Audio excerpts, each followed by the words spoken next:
Okay, so we'll jump right in.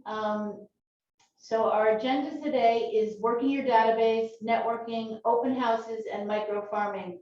And we can throw some negotiations in if people have questions. This is going to be more of a roundtable than a presentation on screen.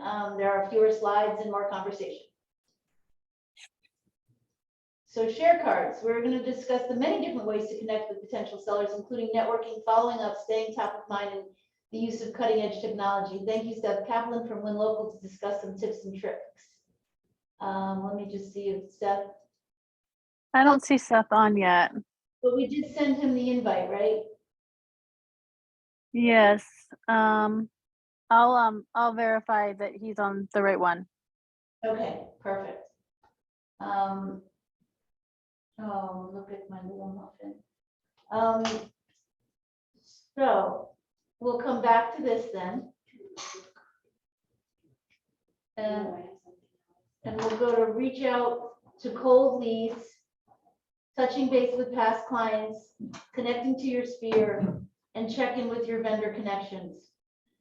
So we're all running after leads that we get, right? Which is absolutely imperative to get back to those people immediately. But when you think about anything, when you're clicking on something to buy something as large as a house, rarely is it, okay, I want to buy it right now. It usually takes time to nurture a lead no matter what, even in a crazy market.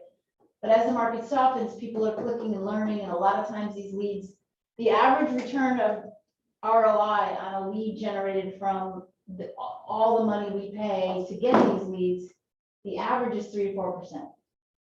That's the average. We're above the average. So I'm very, very proud of every agent on this team for our averages being higher than most. But if I go into Follow Up Boss, which I did last night, there is very little follow-up, very little communication with our past sphere of influence. And sphere of influence, in my opinion, is almost a false sense of security. Because if we're not influencing our sphere, we don't have a sphere of influence. If we're not doing anything to influence them, all they are is a database. So do you want a database or do you want a sphere of influence? And you want a sphere of influence by staying top of mind with them. And there's ways to do that. So I don't know if she has slides. The key is timing. You may reach out to Alita 100 times and not get a response. But on 101, they just had a conversation about potentially wanting to sell, and boom, you're in. Couldn't be more true. You never know when the right timing is going to be. It's all timing. But you need to that's why keeping in touch with everybody, whether it's a lead, your sphere of influence, past people in open houses, it's imperative. So think of all these people as customers in a store, and once they walk out, they're distracted and they're going to go somewhere else. Our store is not just, we don't have a store except for our open houses. So our store is our database, is our communication. So if we're not constantly saying, how can I help you? We're going to lose them. So I'm going to go back. And Yep. yeah, Julie, Seth is on now. I think I sent him the wrong link, so my mistake. Okay. Sorry about that. All right, so Seth is here. I'm going to give, I am going to, how do I unshare this so that we see him better? Let me just move this. Stop sharing. All right, now everybody should be able to see everybody. Hi, Seth. Good morning, everyone. Good morning. Good morning. How is everyone doing today? Good, thank you very much. Beautiful. Beautiful day.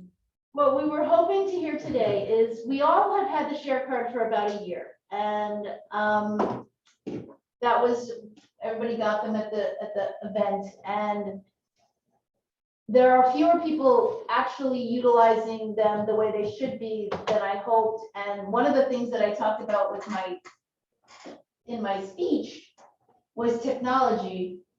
And the only technology that will ever work is the technology that is implemented. So you can have the best technology in the world, but if you're not utilizing it properly, it's useless and a waste of time and money. So Seth is going to talk to us about the best ways to use it, and how it can increase our return on our investment and increase our profit centers. Absolutely. And I couldn't agree more with you, Julie. The only technology that will ever have an impact is the technology that you implement. So good morning, everyone. Seth Kaplan here with ShareCard and Win Local. ShareCard at its core is a contactless digital business card solution, and it allows you to exchange your information in 3 ways, right? Tap, text, and scan. And so when Julie mentions that you all received a ShareCard, she's talking about the actual physical card that you receive that's NFC enabled. So when I say tap, it's what you use when you use your Apple Pay or your contactless debit or credit card, and it allows you to simply hold it up to someone's phone, instantly open your card on their device. You can, of course, also exchange your ShareCard with clients and prospects using text, right? So you can send it to people. You also all have your own branded SMS keyword, which we'll talk about in just a second. So whether you're talking to 5 or 500 people, you can have them all text in. And then, of course, you have your QR code, which you can easily access from the home screen of your phone. Have anyone scan the QR code and open up your card, or you can download that QR code and put it in your different marketing materials. And so what I want to talk about today is 5 things that will really help you maximize the use of your ShareCard in your everyday business. And the first is by far the most important, because without the first thing, the rest of them don't really matter as much. And the first thing is mindset, right? The mindset that we can continue doing things the way we have all been conditioned to do them for the entirety of our professional careers, which is hand out a paper business card and get very little in return. Or we could make a shift to using a digital card and shifting from analog paper card to digital. And there's countless numbers of examples where shifting from analog to digital has proved to be immensely beneficial, right? We all use our credit and debit cards far more than we use cash today, and the list goes on and on. But the mindset shift of going from analog paper to digital and all of the great benefits that come with that, right? And once you make that mindset shift that you're giving out your card every time someone asks for it, and even sometimes when they don't ask for it, right? Offering people in a room to text in if you're doing a seminar or a Zoom or a Facebook meeting, you get immensely more benefit from using the digital card than you get from using your paper card. And so that's number one, it's a mindset shift. Number 2 is that once you make that mindset shift, now every time you're with a client or prospect, every time you're at an event, every time you're doing something to market yourself and your business within your local market and the areas that you farm, you want to use your ShareCard with your clients and prospects. My favorite question, hands down, when I'm talking to someone in a business related conversation is when they say, hey, you got a card on you? Absolutely. What's your cell phone number? I'll send it to you right now. Because every time they ask for my card, now I'm building my database, whether they hand me a card back or not. They ask for my card, I'm still giving it to them. I'm just sending it to them via text. So I'm actually killing 2 birds with 1 stone. I'm giving them exactly what they asked for. But when I send it, I'm storing their information in my database right then and there and starting a text message conversation between the 2 of us. So I actually just killed 3 birds with 1 stone, but who's counting? So I love when people ask me for my card, and it becomes a natural way to now build your database. You get more leverage from your daily activities of knocking on doors, meeting with prospects, following up with past clients. Anytime someone says, hey, you got a card on you, it now becomes a self-serving thing as opposed to just handing out a business card. Because if you use the send feature on ShareCard, which is right up there at the top, there's save, send, and connect. When you send it to someone, you're plugging in their information and building your database as you go. So that's number 2. Number 3 is use ShareCard, and specifically the different ways that folks can engage with your ShareCard in all of your marketing materials. So think about your print marketing. If you're doing just listed, just sold postcards, if you're doing PDFs or listing presentations, leave behinds, anything that you might be doing, you can include both that text code, right? Text Seth to 88500 to connect with me. To see more pictures, text Seth to 88500. To see upcoming open houses, text Seth to 88500. You can include that text code in any of your marketing materials. And if you log into your account where you can edit and manage your share card, you can also download that QR code image and include that in any of your marketing materials. You can include the link to your share card in your email signature. You can include the QR code in your Zoom background. And you can start using it in all of your social profiles. So if you're active on social media and you're doing Facebook videos or Instagram lives or tweeting or whatever platforms that you choose to participate in to connect with your local community, you can incorporate ShareCard either as the link in your bio, right? Or going back to using the text code, if you're doing videos and promoting open houses or highlighting a neighborhood, to learn more, text Seth to 88500. It's a great way at the end of any video to give them a call to action in that particular post. So the third thing is in all your marketing materials, download your QR code, make sure you know what your branded SMS keyword is, and start incorporating those things because it just drives engagement with you and your local brand. Awesome. Not to mention open houses, right? Right. Open houses are a great marketing opportunity. You get a lot of people that come in. If you're working one or hosting one, you can print up a little 8.5 by 11, that says, welcome, connect with me, text Seth, or scan this QR code. There is an auto connect feature on ShareCard. So when someone scans or texts in and they open it up on their phone, they're going to be prompted to share their information back with you. And so it's a great way to capture people's information when they come into an event, whether it's an open house or a networking or a broker's open, whatever you're doing, you can incorporate it in there. 4 is your sphere of influence. So one of the great things about ShareCard is that anyone can send your ShareCard to anyone. It's not just you sending it to folks, but if you have a group of people that you are consistently getting referrals from or asking to refer you business, make their life a little easier and show them how to download your ShareCard onto the home screen of their phone. And they can do that simply by opening it up on their device. And then if they're on an Apple phone, they can hit the little square with the up arrow at the bottom of the browser, hit add to home screen. On Androids, it's the 3 little dots up in the top right on the Chrome browser. And the beauty of this is that now your beautiful face will be saved as a little app icon on the home screen of their phone. And if someone says, hey, do you know a good agent? Yeah, you got to talk to Julie. Let me send you her info. And now instead of having to, go back to the office or send an email introduction, they can literally just open up your card, hit the send button, no different than you would do. The only difference is they put their name in the referred by section. So if you notice on that send form that we've created, there is a referred by field.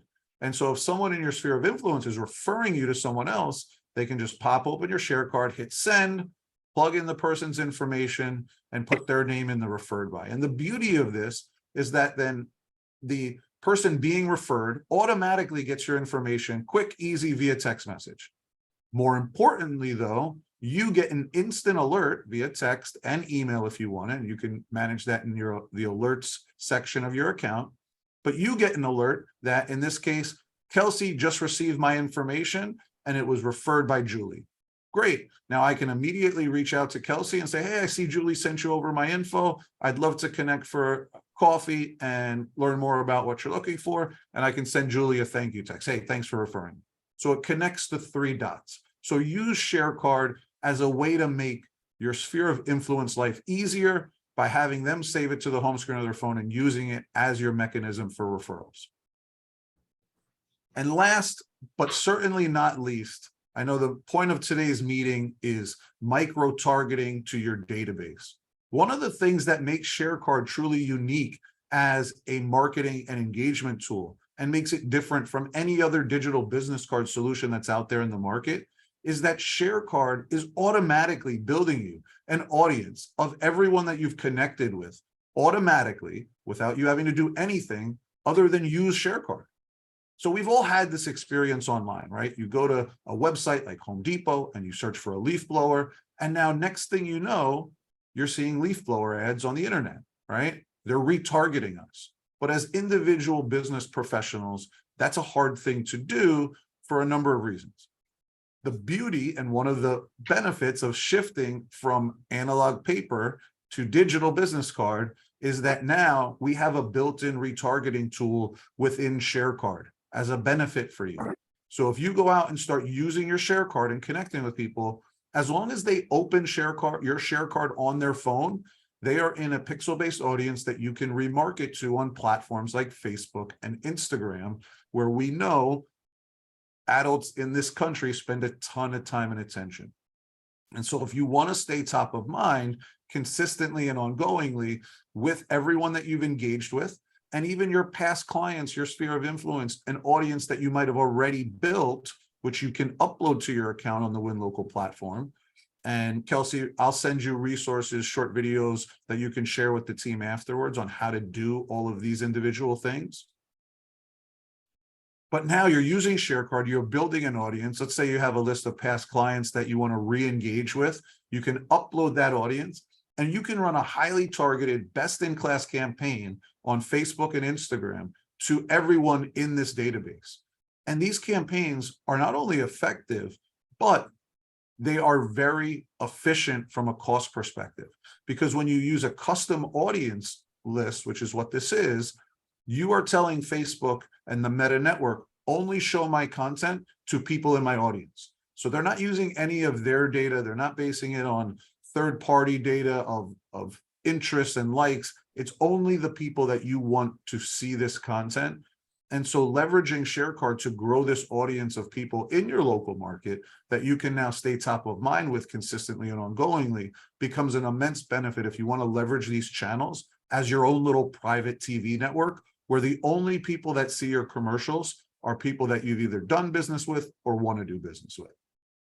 And so those are the 5 things that I think can make a huge benefit in each one of your businesses. If you make that mindset shift, start using ShareCard with clients and prospects, incorporate it into all of your marketing, teach your sphere of influence how to use ShareCard as an easier way to refer you out to folks, and then leverage this audience building capability to run best-in-class, highly targeted ads on Facebook and Instagram to your audience locally so that you stay top of mind consistently, ongoingly, and that way when they think about buying or selling, they think about you first. Awesome. So there was so much in that, and one of the things that I'm not going to ask you to elaborate now. I was actually going to ask you to elaborate, but it's a lengthier conversation. But the takeaways of retargeting your audience and being able to actually have campaigns, because we all know consistency and recognition is all about consistency.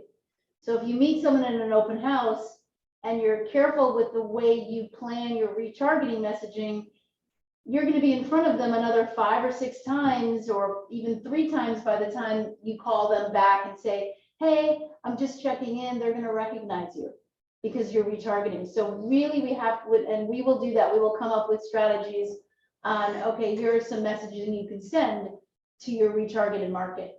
The other thing that I really want to say, and I kind of want to wait till Colleen gets back, she go to the restroom, I wonder, is there, there are options for e-cards, for share cards. And the cost of the share card to us is $100 per card per year. So I was going to subsidize 50% of that for everybody on the team, costing you guys $50 a year for a share card. Now, the difference between yours and one of the reasons that we gave it to you free for the first year, because we want you to get used to using it. We want you to be comfortable with it. But I don't think that it was used properly. So for a $50 investment, I highly recommend you continue using it for the year and see if you can start to implement it. That technology we talked about is all about implementation, because it's just one of those things that you get into the pattern of using. I had this little sticker on the back of Your tag? yes. So I had it on the inside of my case and it wasn't working, so I would send it. I like to send it. I have it saved. So if you go to my screen, I've got my little face right here. So when I see someone, I click on my face. I say, oh, give me your phone number, and I text it to them so that I can capture their number. If I just share it with them via send or via this, which is also really, if they don't want to give it to you, if they're like, if you're rushing and you're not doing it, you can just tap their phone like that other card that you got, the silver card, tap their phone, they download their information. You don't capture theirs unless they fill it out, but at least it's in your database. And Seth, will we see anything about who opened it? It doesn't automatically populate their phone number or anything, does it? No, so no different than, going back to the analog, right? If you give someone a business card and they don't give you one back, you don't have any information. The benefit though in using ShareCard is even if they just scanned your QR code or you tap their phone and they open your card on their device, right? We do prompt them to connect with you and share their information. If they do that, of course, we're going to send you an immediate alert and store that information for you. And you do get the quantitative data of how many people have scanned and opened your card. But just opening the card gives you the opportunity to remarket to them using the digital card. Whereas if you just hand someone a paper business card, you're entirely dependent on them to take action. Whereas if they've opened your card, now they're in that audience, that pixel-based audience we talked about, and you could run these campaigns to them on Facebook and Instagram and retarget them. Perfect. So the best way to do it is to send it. But it's also great to have them just connect with you. The other things that I want to say that differentiate this card from other cards is I use this as a way to get them to want to look at my e-card. Because unlike most share cards, this is not just my information. This is not about me, Mr. Buyer. There's information in this card. And one of the things that we do, we know that people go to open houses frequently. In fact, I'm meeting you today at an open house. So clearly you go to open houses. So one of the buttons on our screen is open houses. So at any time during the week, if you want to plan where you want to spend your day, or you wake up on a Sunday and you want to go to an open house, you just click the button open houses and they're all right in front of you. Now that is a fabulous tool for people to get relevant information. The other thing, Mr. Seller, is our partner directory, which actually we're updating, and this is 27 years of vetted partners. So if you need a painter or if you need someone, of course, I want you to call me directly, but we have a link that says who our favorite people are. So unlike going to Google, which is, does anybody trust Angie's List or Google anymore? If you're looking for anything, if you go to Google, the only people you will see are the people that are paying for advertising. They don't go by reviews. You can't really trust the reviews. This is 27 years of vetted partnerships that have been created. So that's another benefit to having this on your phone. And the way I like to think about that, Julie, right? Everything you just mentioned are things that could have previously been sent in a follow-up email if you have that person's contact information. But now all of those talking points that you just mentioned, if you give someone your share card during that initial conversation, all of those things are available to them during the conversation. And what happens is that moves the momentum of the conversation forward faster. You no longer have to wait to get back to the office or send them the email and grab those links. They're all there while you're having that conversation, and they can look into them, they can open them up, you can have a dialogue about them. And so those calls to action, think about anything you would send in a follow-up email after you meet a client or prospect, add it onto your share card as a call to action, so that information is there available to them when they open your card, and when they save you to their phone book, they can always get back to it. Exactly. So I missed it. If I'm a new person, you give me your card, do you get a report that I looked at open houses? Not that you looked at open houses, but I will have your information. Not that I looked at them, that I pulled hit your button, open house. No, it won't, unless you're actually texting me or communicating with me, it won't show me, I don't think it'll show me the activity of every button you push. But it gives them a reason other than me. I'm giving them relevant information other than this is about me, call me, call me, call me.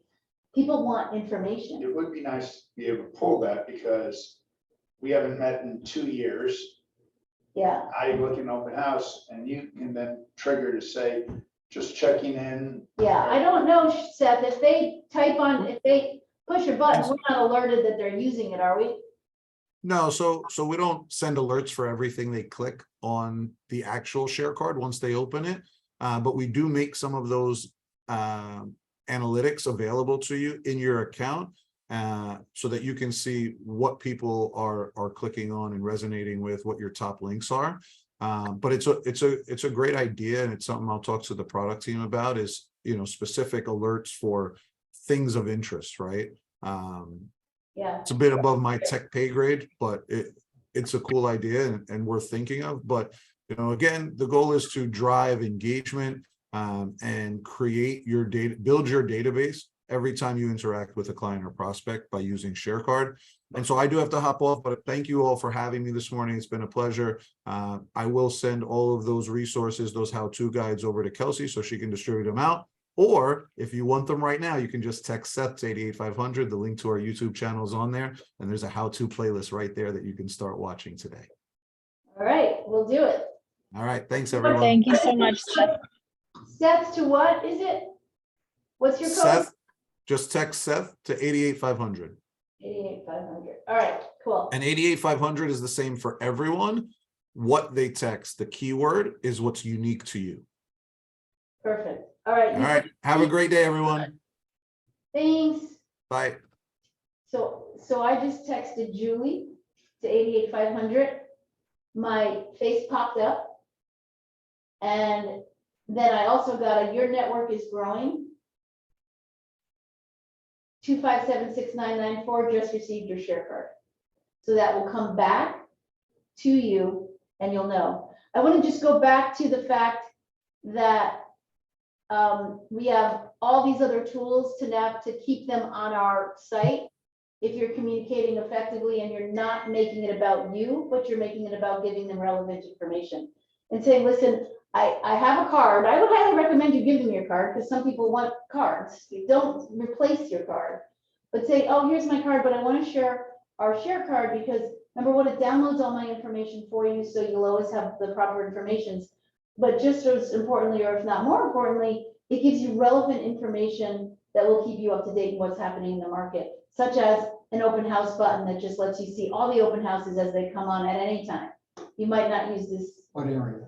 Where the open house? Fairfield County, all of MLS. Did you just text him? Did I text Steph?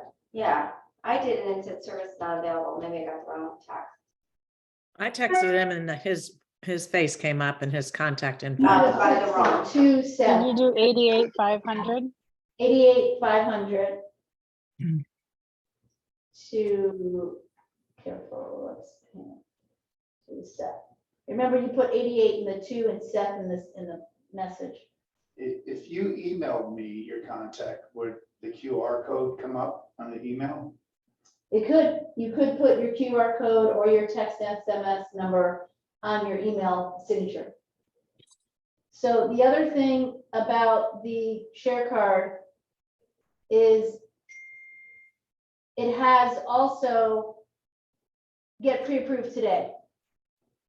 So if you meet someone in an open house or you're just out to lunch and you're talking to someone and they're at your first time home buyers division and you're at a meeting with first time home buyers and you say, in this competitive market, you really need to get your financials in order. We have partnered with Cardinal, and they are hands-on, local, help us get our buyers to win offers in this competitive market. So right here on our e-card, you can get that started today. But it's a local person. The last thing you want to do is go to a Quicken or go to that. But this is just as simple. People want to use Quicken because it's easy. This is just as easy. You click on it, and it still goes to guaranteed rate. So we got to fix that right away. But that's another thing. And also, and the other thing, Mr. Byer, while I'm on this tangent, is the search properties. So if you're driving and you see an address, you just push in search properties and you type in, what's a listing that's active right now? 58 Valley View Road, Monroe. 58 Valley View.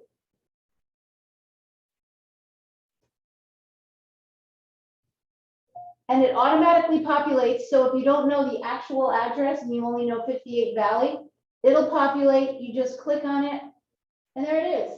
So if you're driving and you see a house that has a for sale sign, all you do is type in the address and all the information will come up. Julie, can I interrupt for 1 minute? Yes. I'm trying to follow you on my share card. Can I do this on my share card or do I have to do it when somebody else sends me theirs?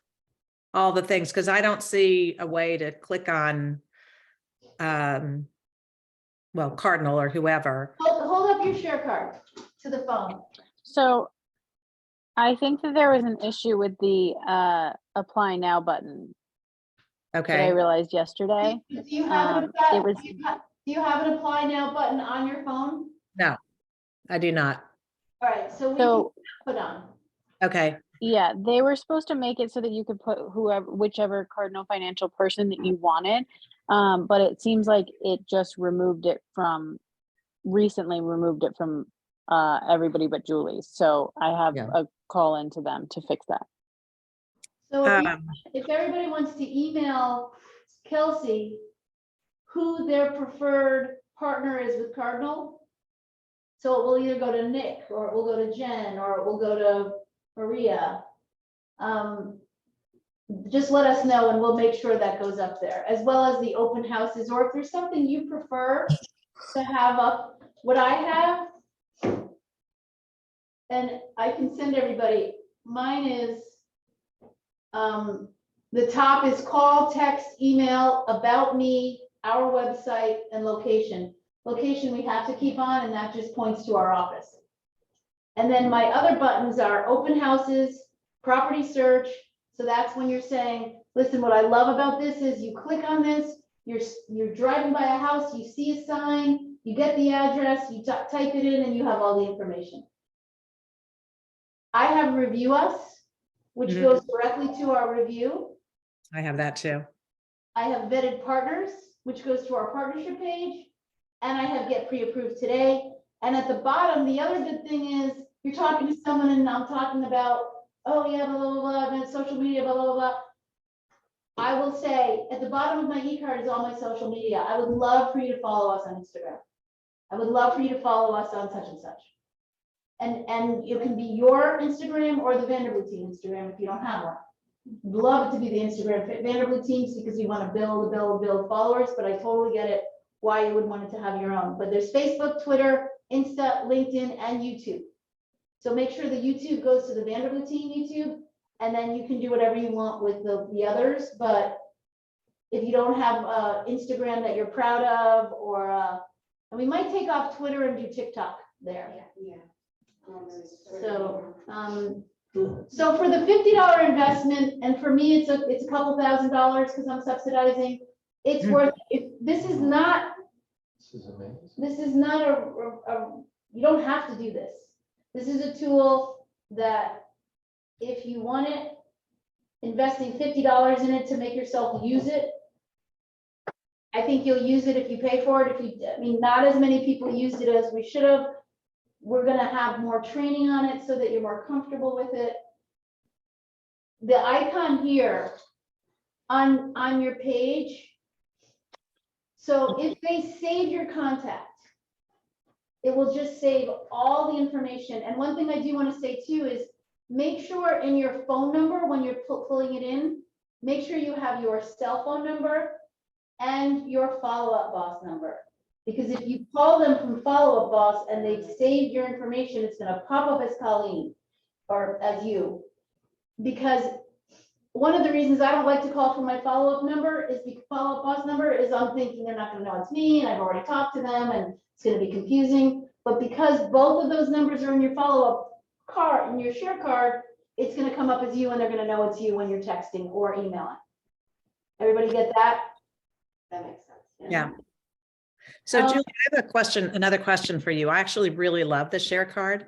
I use it when I can, but sometimes, like the other day, I was trying to use it at the at the expo. So my tap card doesn't work, which would be great. I appreciate that you just told me if I tap on my face, I can have my QR code come up, but that doesn't give me their information, right? Right, the problem that I've never used my tap because I really want to get their information. At something like an expo, you're not gonna have time to type everybody's information in, so I'd rather them at least have mine, but that's when you get a card from them. Okay, When you get a card for them, you then input it into your database and it can stay in your connections. So you can text them, you can resend it to them and say, hey, I know I already sent you my e-card, but I'm sending it again because then it will capture their information in your database.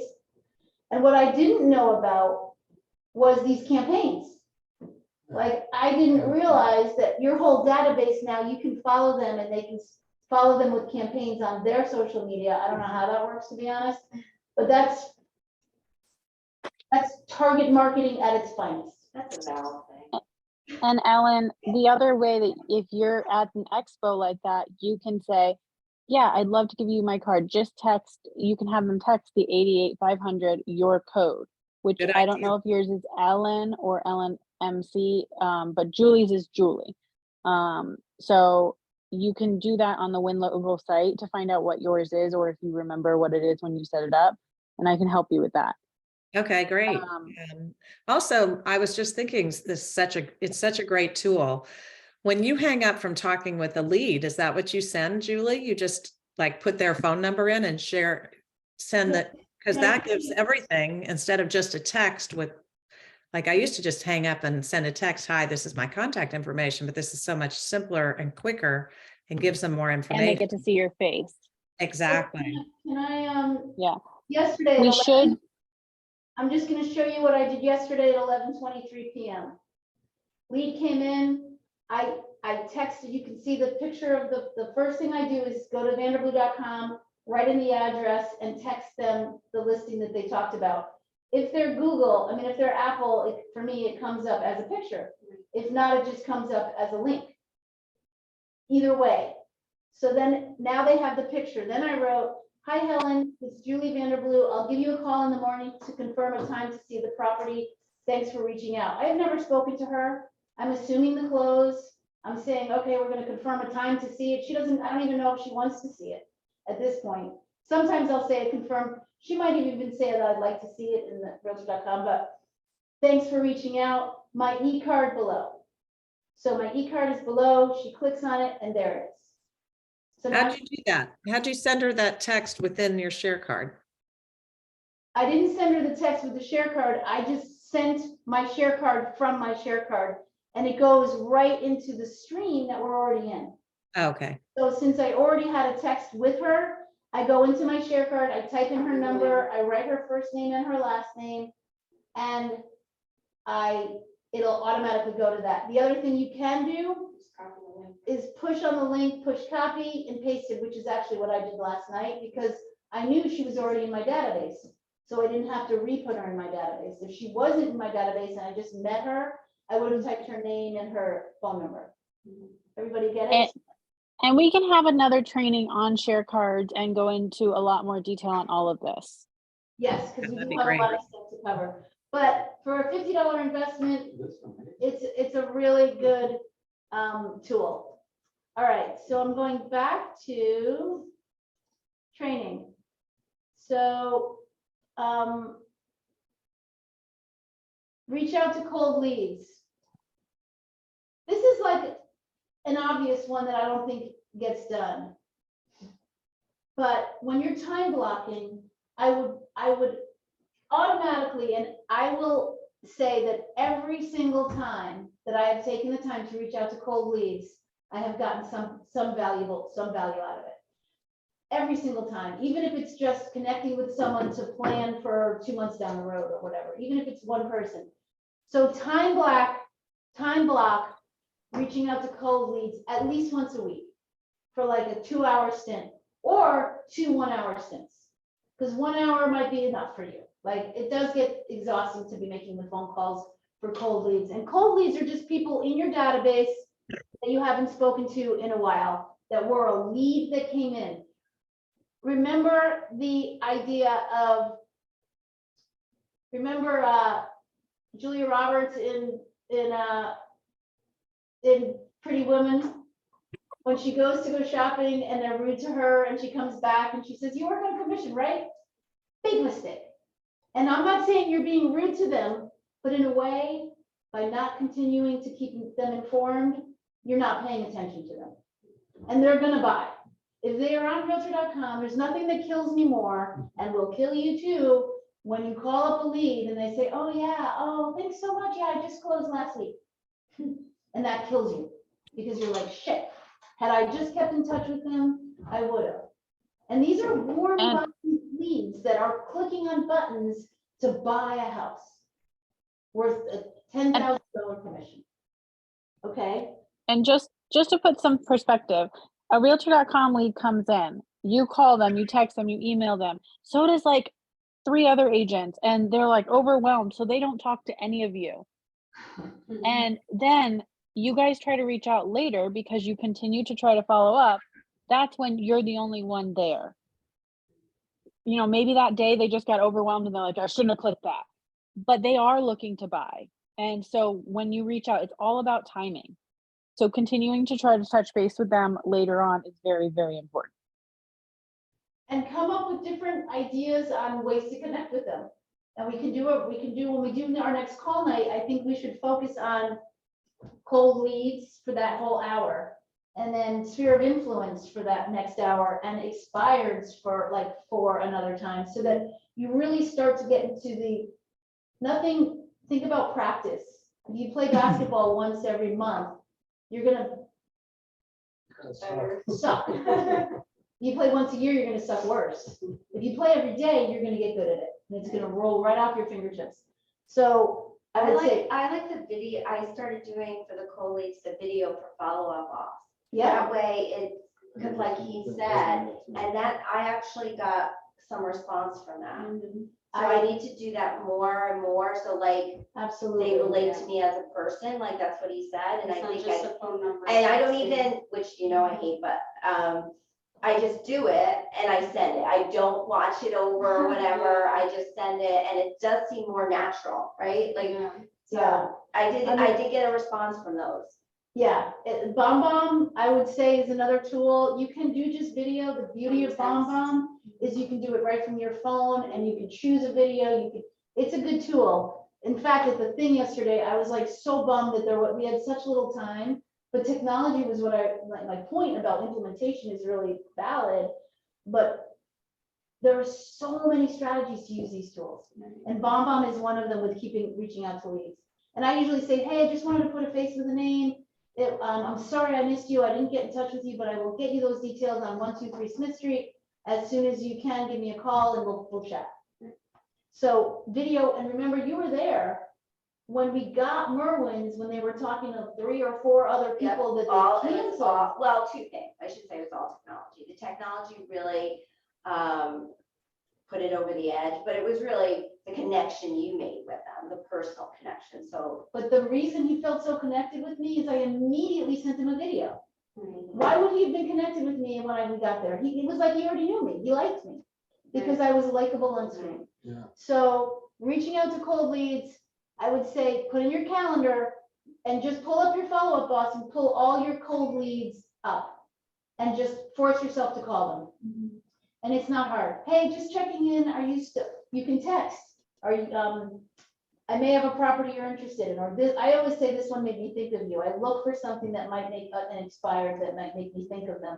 Or I'll just say, you can try different strategies. Some people say, is this John? The guy's like, yeah. Oh, okay, I just wanted to make sure I had your right number because the house came on that made me think of you. You know what, you want them to respond.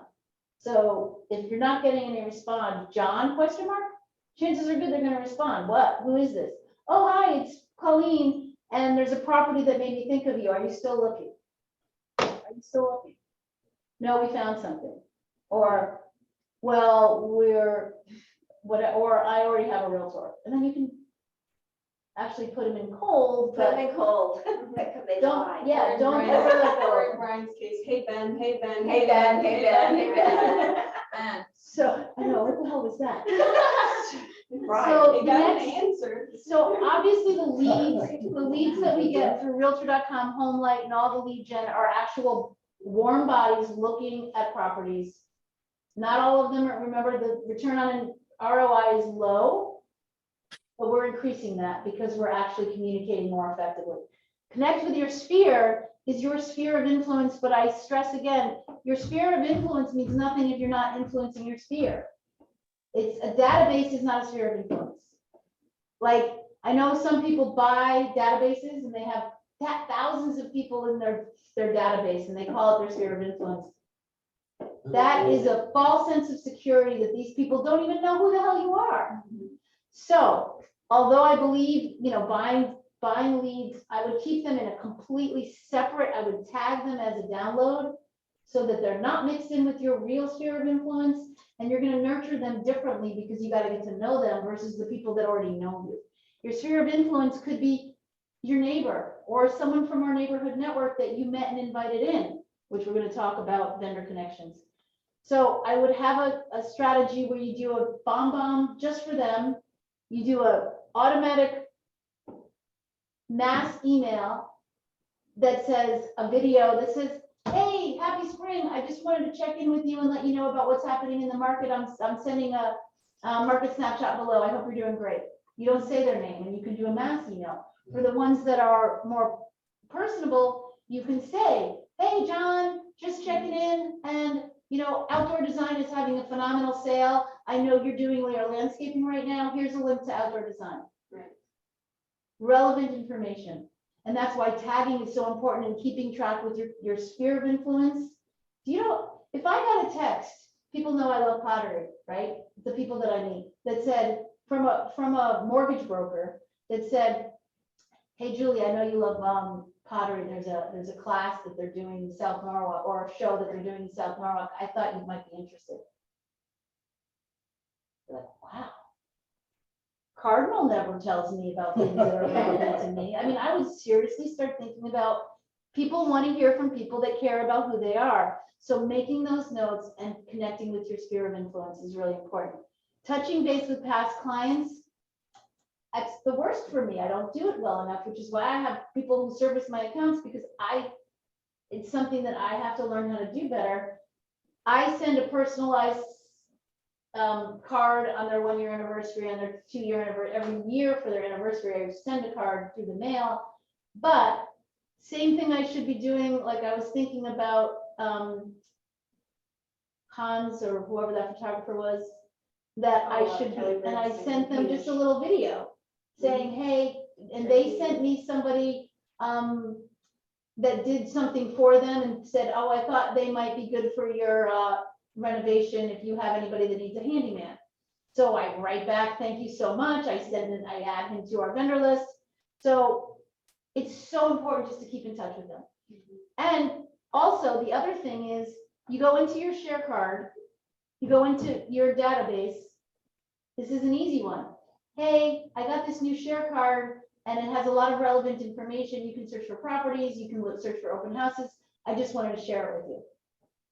You can text probably 100 people in a day that doesn't have your share card, that now is in your database. So even just sharing your card with your database and your old leads, all the old leads, just send them your card. Yeah. Say we have some listings not on MLS through our matchmaking program. Would love to hear from you. Here's my card. Yeah. So these are all, your share card is a great way, an excuse to reach out to them. And checking with your vendor connections. I know Neighborhood Network is not the topic today, but from the people that I spoke to yesterday that are all about networking, and I spoke about Neighborhood Networking, we're like, oh my God, that's. I went to the yarn store And they were lathering with, oh my God, this is so wonderful. Thank you so much for helping me. And I said, you know what? Thank you for letting us participate with this, because we are very selective with who we invite in. And I made it really work well. Like I would say this with Neighborhood Network. I left the store. So I bought some yarn for Bella for her birthday. She was so nice. She said, here, take this card on me. It was a birthday card because she knew that I was rushing.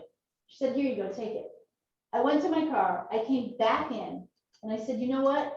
That was so thoughtful of you. I want to invite you. We're very selective, but you by far passed the litmus test of people that are really good to their clients.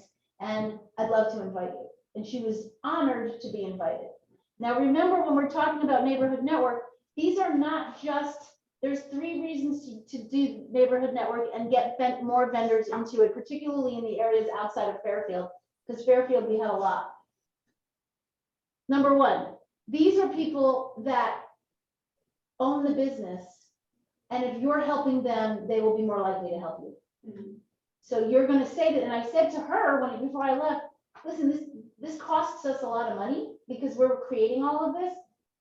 It doesn't cost you any money, but the benefit to us is our clients, we're introducing our clients to new people that we trust, but also I want to prove to you and earn your trust that we really take care of our customers. I don't say customers, our clients. So your family and friends, we would love for you to think of us, and here's a few cards for you to pass out. In fact, let me share my e-card. And then you share, and then you can just pass it on to anybody. And look, you can even put, I just learned this today, you can even put referred by so-and-so. And the more you refer us, the more we're gonna wanna be helping you too.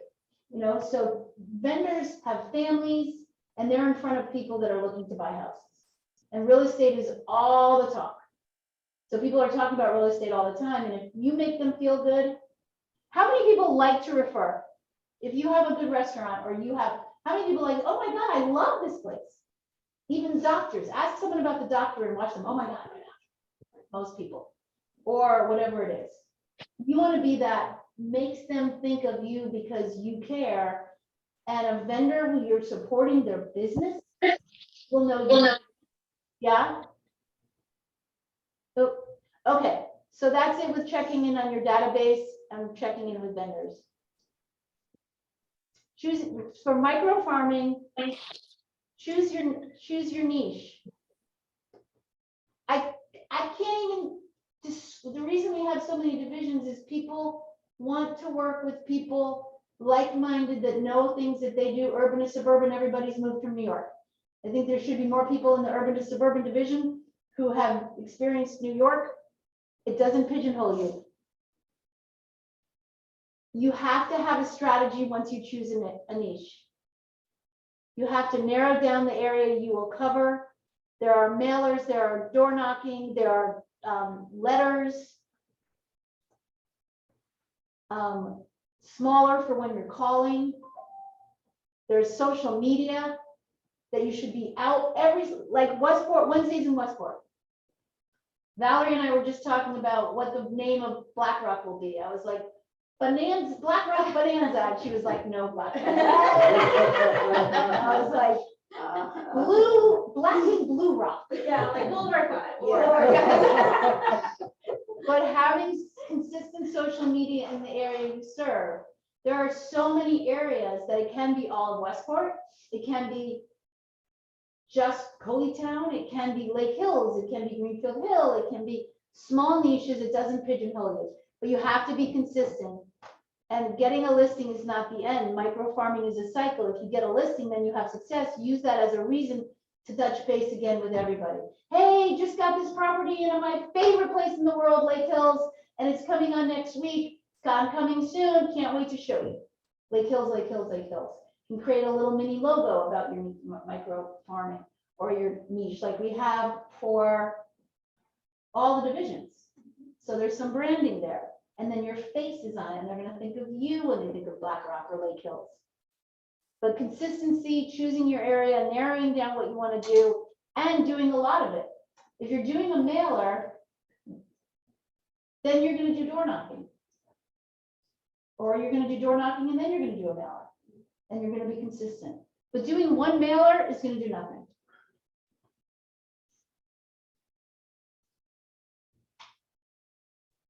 everyone has buyers, write an area or type that house that you're looking for. I will say, we've got to get a little more creative with the letter thing. Everybody's getting letters that I have a buyer in your area. So we can still continue to do that, but getting creative when we can talk about roundtable to maybe take a picture of a couple that says, here, this is John and Cindy, they want your home. Can I show it to them? Simple as that. You know, like getting a little more creative because nobody trusts realtors anymore because everybody knows that the inventory is low and that people are trying to get listings. The problem is if you're going after listings by saying you have a buyer, you have to have a buyer. You have to, otherwise it will backfire and they're gonna put it on with someone else anyway. So, or hopefully you, but you wanna, don't just say I have buyers, everyone has buyers, all of them. Tell them about your buyers, handwritten envelope. Oh, handwritten envelope, colored envelope. Lorelei just did this, and I've said before, my marketing 6 credit A, the only 6 credit A I got was in my intern. And the differentiation, this was years ago, between handwriting and just the sticker that said resident, it said parent when I did it. Between that and that, the difference between colored envelopes and non-colored envelopes, and I did the difference between a square envelope, which is why I like to do the expired card. I would do an actual card that we create. It's an actual, like, looks like a greeting card, like I have buyers, because a regular envelope is less open than a greeting card envelope that's handwritten. They're gonna open it.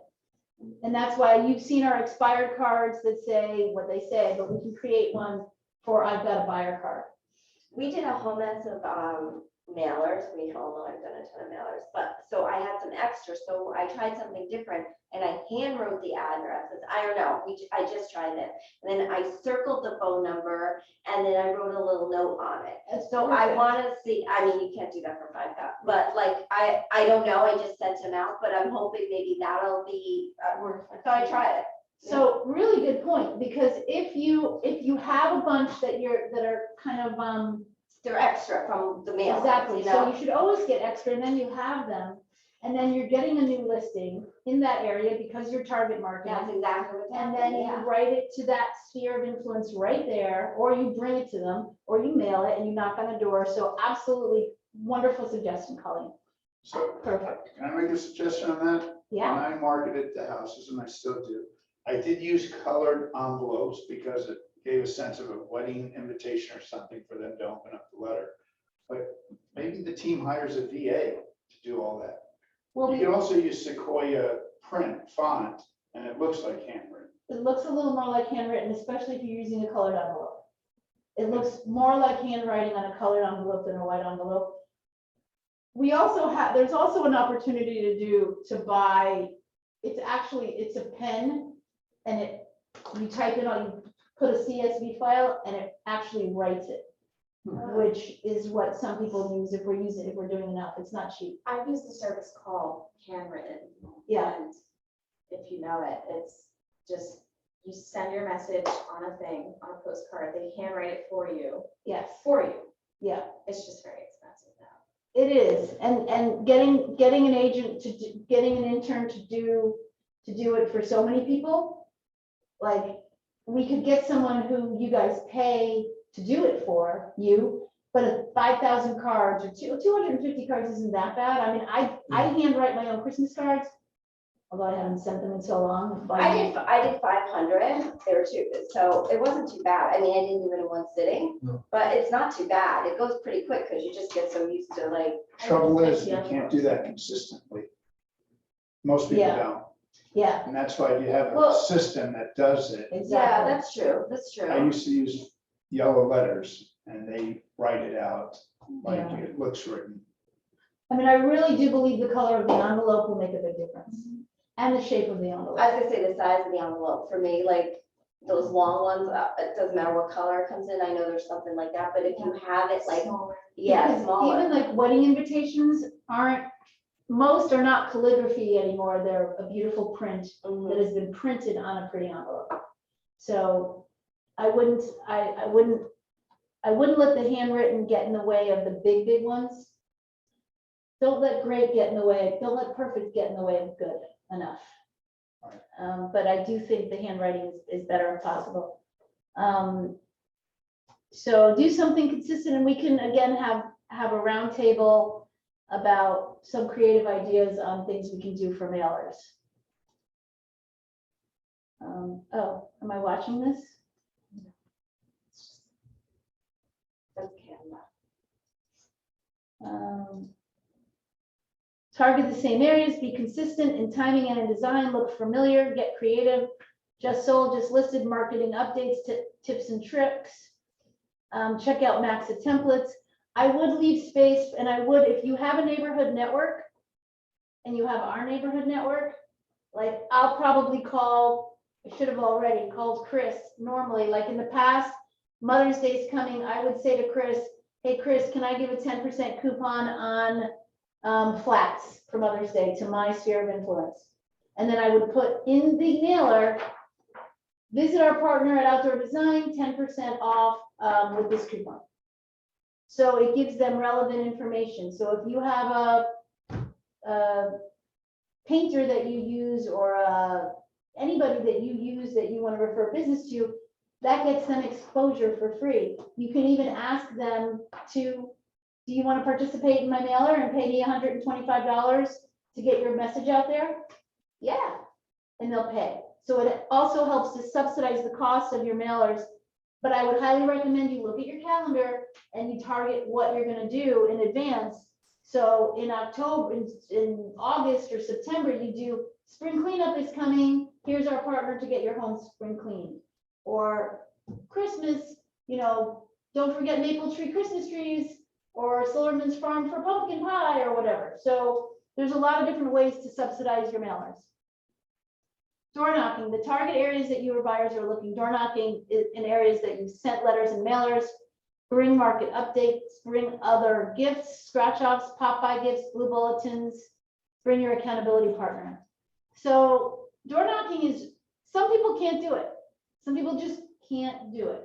And some people can do it. If you're one of the people that can do it, you'll find the more often you do it, the more you like it. Is there anybody that didn't think that they would like it, but actually enjoy door knocking that's here today? I like door knocking more than I like calling expires, because I do better in person, So I feel. you don't have to door knock, but when I would say you should absolutely door knock is when you get a new listing, and that should be kind of mandatory. You walk up and down and around that property. Hi, I'm Julie. I just wanted to introduce myself. I'm going to be marketing the property next door. It's really important for us to maximize the price of that property, because the more that house sells for, the more valuable your home will be. So I just wanted to introduce myself and let you know. For tomorrow, so I'm gonna go today and go door knocking with these, inviting them to the open house tomorrow. Exactly. Perfect. So either inviting them to the open house, and if you don't have an open house to invite them to, you explain, we just want to let you know what's happening because you're in the neighborhood and we thought you'd be interested. When you ask them, maybe they want to comment, put their comments in the brochure, remember, don't we want to do that too? What the neighbors say? Yeah. So then I would say, as we're talking about it, we say, we understand that the more your property sells for, the more this property sells, because they might say, oh yeah, what's it going for? Oh, we're going to be asking 1, 2. And a lot of them will be like, 1, 2. Wow, that's high. Some will say that. Say, well, we believe so heavily in this neighborhood, we feel we'll get that price. And in fact, the more this property sells for, obviously the better for you, because your house will be, will also increase in value. But one of the reasons that I wanted to talk to you too today is neighbors help sell neighborhoods and increase the value of the entire neighborhood. Much like reviews when you're going to a restaurant, you're not going to listen to the restaurateur, how much they love their own restaurant, but you're going to listen to somebody who goes to that restaurant. You live in this neighborhood. You're someone who we can express how you feel about the neighborhood. And we have something called Neighbors Know Best, and it's in our brochure, which is just a little brief review of what you think about the neighborhood. Can you share with me a little bit about what you like about this neighborhood? I don't have to put your name in it. I'll just put a neighbor if you prefer. Oh no, you can put put my name in it. I'm totally fine with that. This is a great neighborhood. The kids play all the time and there's 17,000 kids that run around. You're gonna, once you get them talking, number one, you're gonna educate yourself on the neighborhood, which will help you sell the property Yeah. better. But number two, you just created a relationship. And now you know these people and you're gonna be like following up when you get home. Thank you so much for that information. Please let me know if you know anybody looking to move. And let me know if you'll ever consider selling your house, because I know I'm gonna get a lot of people looking at this one. And there will be an overflow of buyers. So door knocking, when you have an open house or when you get a new listing, is easy. Like that shouldn't be difficult. Door knocking in random places was what I meant when some people just don't want to do it. Because it's just like, some people feel like Jehovah's Witness. But when you're knocking on the door and you're saying, what I do is, hi, this is kind of random, but I wanted to introduce myself. My name is Julie Vanderblue, and we have a team called the Vanderblue team here in Fairfield County, and my focus is Lake Hills. I think it's the most under-marketed property with the best value there is, and I want to help increase the value of this neighborhood. And I just wanted to introduce myself. And I'm doing a little marketing platform. So if I could just get a review from you of what you love about the neighborhood, that would be ideal. I don't have to say your name. I would just love to hear some of the things you love about the neighborhood. And some of them are going to be jerks. Yeah. And some of them are going to be like, oh yeah, this neighborhood is the best neighborhood. We have 5 beaches. And now you have a relationship. All right, so it does work. Bring market updates. You can have a little, I would do it instead of I would do it in like a card, or instead of a piece of paper, or you could give them a QR code. Scratch off gifts are cute. The lottery tickets are the cheapest way for $1. Just do the dollar ones and buy $100 worth of them. Write a little card that says, we can come up with different, depending on the time of year, you can come up with cute little one-liners about why you're there. Lake Hills, you won the lottery if you live in Lake Hills. And you just you staple it and you attach it to whatever. You don't have to give it to them. You can hang it on their door, or you can hand it to them and say, thank you for your time. Or you can bring a candle, or you can bring, and if anybody knows Brian Buffini, which we were invited to and will probably be invited again, Tom Ferry and Brian Buffini. Brian Buffini is all about the Popeye. That's his number one thing, sending handwritten cards and Popeyes. And Popeyes, first time he was talking about it on stage, I literally thought he was talking about Popeye and Olive. And he kept saying, the Popeyes, and the Popeyes. And I'm like, what the fuck is Popeye? So, like, they give out like a little hoe in front of it. He told this story about, I'm standing there with a hoe, knocking on $1 million door with my hoe in my hand. And I'm like, there's a lot of jokes you can think of with the word hoe. So I didn't go there, but Popeyes are really good, and you can send blue bulletins. All right, we're still going. Make the call. Look at the area that you've been sending letters, mailers, and door knocking. Choose a handful of people that seem most likely to sell. Check, remind, look at how long they've lived there. Maybe choose properties that most meet needs of your clients. Expired properties is several years back. So if you guys have HomeSnap, it has the most likely to list. And I've even, here's one right now, 28 Redcoat Lane in Trumbull, off market. It says most likely to list. Bring, hi, I'm looking for Melissa Montagno. We don't want any. I totally get it, and I don't want any either, but I had to make a phone call because, and I've never used this before, but I could see myself saying, apparently, you're most likely to market you're most likely to sell your property in the next 2 years, according to statistics. I don't know if I'd even say that because it sounds kind of, but I might. If they're going to be sassy with me, I might be sassy right back and say, well, you're on my most likely to list. And I have so many buyers right now looking for inventory. I wouldn't be doing my job if I didn't call you. And if you're not looking to maximize your profits, people ask me all the time, Mr. Seller, how do I get more for my money, for my house? Well, we have a whole division that can help you increase the value of your home But to be honest, the best way to increase the value of your home is to sell in a market like this. You're gonna get more money now than you're gonna probably get next year, because the market is still, the demand is so high and the inventory is so low. And we all know the laws, the economic law of demand and of supply and demand. So I know it's a random call and I'm grateful for your time. So if you are considering selling, I just wanted to take 5 minutes of your time to share with you how I think I can get you more money now than you even thought imaginable.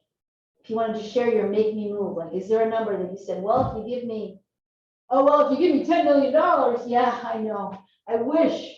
But really, realistically, is there a highest realistic number that's more than you thought that you would take? I'm not interested. And they're gonna tell you they're not interested, and you're gonna hang up.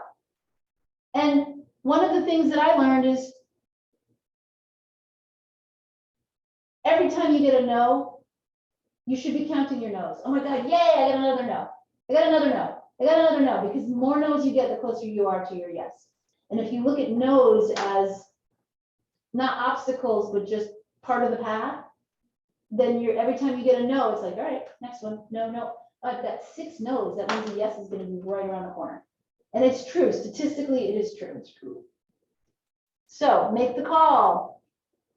How to stand out in a market where there are tons of agents searching for listings and doing many of the same things. How can you stand out? Be consistent, be authentic, and touch them in different ways and different places. Hit them with the mailer, door knocker calls. So you got to do all of them consistently, and authenticity is really, really important. When you're on the phone, if anybody's heard me on the phone, when I do a bomb, I usually don't look that professional. I mean, I look semi-professional, but I'm not like, hello, I'm Julie Vanderbloe, and I would love to chat with you about your property on 123 Smith Street. I'm like, hi, I'm Julie. I just wanted to introduce myself, and my hair might be a mess, and you know, I'm not going to be a total mess, but vulnerability and authenticity sell. And there's an article that I should get up that was in Metropolitan Magazine, and the name of the article was Authenticity Sells, and it was about us. And if people work with people they like and they can relate to, and they relate to real human beings. And realtors are not real human beings, most of them, they'd say. But you know what I mean? They're all pretty stiff. So be consistent, be authentic, and touch them in different ways. Anybody have any thoughts? Oh, open houses. Meet potential sellers.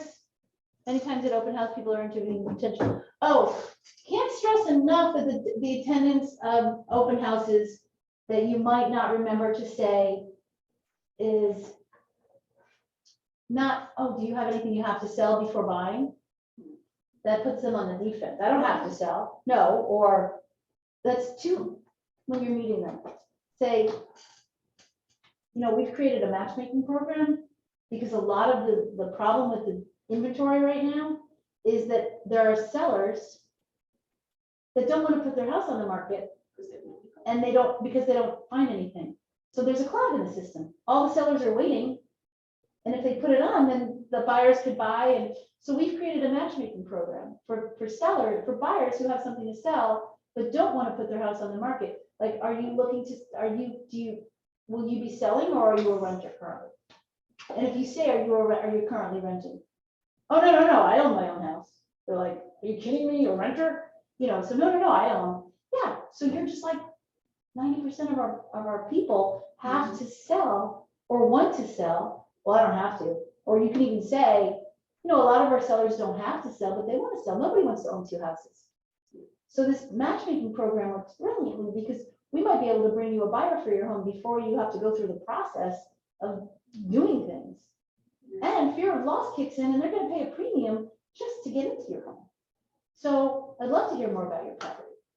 And remember, when you're sharing things too, when you're doing an open house, I've heard people say, yeah, I know the price is a little high. I think they'll be flexible. That seems benign, right? But if they're going to sell their property, do you think they want you sharing that they think, you know what I mean? You've got to protect that client. And you can say things like, listen, it's my fiduciary responsibility to seller. If they ask a question that you shouldn't be answering, my fiduciary responsibility to the seller is to, I don't even know if I'd say, when I'd say fiduciary responsibility, if there's a divorce or if there's a story to tell. And then I'd say, my clients have given me permission to share with you this. My clients have given me permission that this price is negotiable. Like, don't say, I think it's negotiable, throw in an offer. Say, my clients have given me permission to share with you that they are flexible, even in this market. Because finding the right buyer is just as important to them as finding the right price. And you might be the right buyer, because there's terms and conditions, and they have specifics, they want certain closing dates.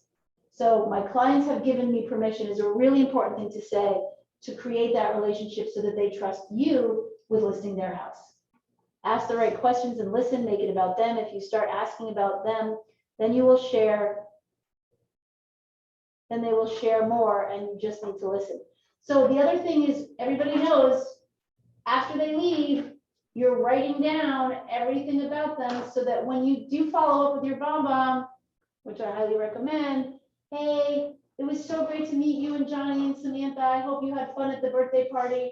Blah, blah, blah. That's why you want to get at least one personal bit of information at the open house so that you can follow up, so they hear that you're listening. Be available. If someone comes to an open house and they have something to sell, ask them to preview the property and tell them you have time right after. This is impressive. I can stop by today. I'd love to look at your property. I've done that a lot of times, and it makes them feel good that you're willing to do that. Most people are not. Follow up. The potential seller comes to your open house and you do not follow up for what does that say about how you will follow up to their potential buyers? They're not going to trust you. And if they're like, wow, you're persistent, or God, enough is enough. It's, people are like, why are you bothering me? Someone actually said that to me. I said, well, actually, it shows that I'm persistent. When someone comes to see your property, I'm going to be like a dog on a bone, making sure they understand exactly when your property is on open house, what's happening with your property, because it's my fiduciary responsibility. And I want to help these people. So when they call you aggressive or say, don't you want a persistent realtor on your side? Well, you just got one. And turn it, like, if they're being sassy and nasty, say, totally get it. But that's who you want. That's who you want working for you. So easy peasy. All right. That was a lot of information. And what worries me is after we do these, it's like, yeah, and then you don't act. Could we get the presentation? Absolutely. I would love that. So all of the presentations, we're actually getting something called Whale, which I'm really excited about, but all the presentations are in training, and we'll make sure everybody knows where to get them, as well as this recording, so because they're being recorded. I highly recommend everybody pick an accountability partner. Melissa, I'm gonna pick you today, and it's Friday, so we're gonna put on our calendar the time slots for all of these things to do. One is going to be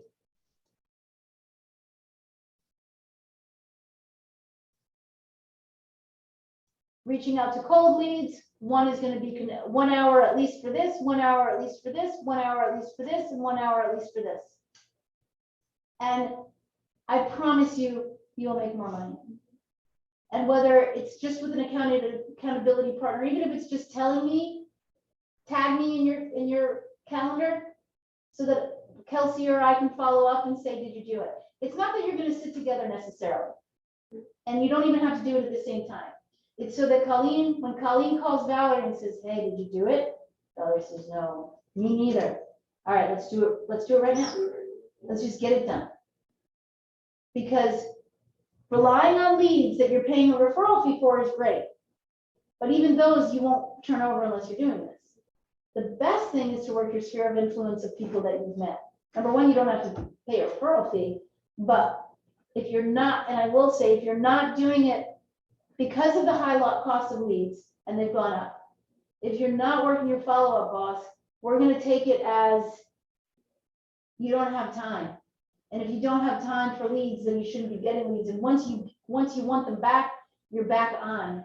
But I can't afford to just have leads that are being reached out to once or twice and then they sit. So if you don't want leads because you don't want to follow up, you can also talk to me and say, listen, I really want the leads, I'm not good at the follow-up. And maybe we get an accountability partner to help you warm them up. And someone's saying, I'll help if I can get a part of that, and I'd love to work with Colleen. And then Valerie can maybe work on the warming up the leads, and then there's, all right, you either do it together or you get a referral fee for helping. We can get so creative with the amount of intelligence, care, synergy, and creativity within this team. There's a lot of different ways to work together to divide and conquer. Okay? I love everybody. Did we lose everybody, or we still have people up there? Wow. There's 2 in the chat there. Did you see? Oh, chat, okay. Sorry, I have to meet a client. Thank you for being here, Christina. Thank you from Lori. And I will stop sharing. How do I stop share? So we can see everybody. All right. I love everybody. Have a wonderful weekend. Anybody have any questions or thoughts? Nope, I'll see everyone at the walkthrough. Can I just say that Brian, who I had asked to see everybody's beautiful faces, because especially like if you're doing this, and I know we do this all the time, but the people that I've spoken to about training, they say you do have it mandatory that people are on screen. And Kelsey, you were exempt too because you had a baby, and Brian was exempt because he happens to be driving. But you two are the only ones with your faces on the screen. Although Lori Q was up too. So just remember that when you are doing a social meet, doing either a presenter or at a presentation, if you're not on screen, unless there's a really good reason, and you say, I would say to people, particularly if we have speakers, I'm sorry, I can't be on screen or something, because it tells them that you're not paying attention. It tells them that you really are there for the only reason you're there is to have your face on the screen. Otherwise, and be engaged. There's nothing that feels better when someone's on a Zoom call than to have people nodding their head and listening and knowing that they're engaged. There's nothing that feels worse than when you're looking at a bunch of names, because it's like talking to like yourself. So, and a lot of the times we don't even have this room. I'm not talking about me. I mean, yeah, it affects me too. But when we have people coming in that are sharing their truth and there's nobody on the screen, it's kind of embarrassing for me as a leader that I can't even get them to pay attention, you know? So that's all, that's my point. So no reprimanding, just conversation, all right? I don't care how bad you look. We don't care how bad you look. Actually, the worst, I mean, look at Chris, he comes in his robe. You gotta appreciate that. All right, so we'll see everybody at Blaine. And I will send out the recording to this as well as the PowerPoint.